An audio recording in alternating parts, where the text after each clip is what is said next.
তো গাইস আজকে বাল পরব নয় মানে পৌষ পরব। তো আমরা চলে যাচ্ছি গোসল করতে নদীতে। তো দীঘা দীঘা যাচ্ছি আমরা, যাই হোক দীঘা যাচ্ছি আমরা।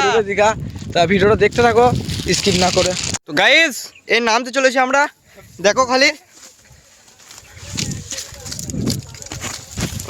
উড়ে যাচ্ছি বে। দেখো আমি নেমে পড়েছি, আর যার কাতরে জুতো ছেলেগুলো সব বসে আছে ওইখানে। তো দেখো এটা হচ্ছে আমাদের গরিবের দীঘা যাকে বলে। এখানে সব আমাদের ছেলেগুলো বসে আছে। ওই আয় দেখো, আর এখনো দুটো ছেলে আসার কথা, তারা আসে নাই, ঘরে আসতে দেয় নাই, ছোট ছেলে। তো গাইজ ফাইনালি এরা নেমে গেছে পানিতে। তো আমরা সব পানিতে ঠান্ডা লাগছে, কাঁপছি এতক্ষণে, এত ঠান্ডাটা বুঝতে পারছি।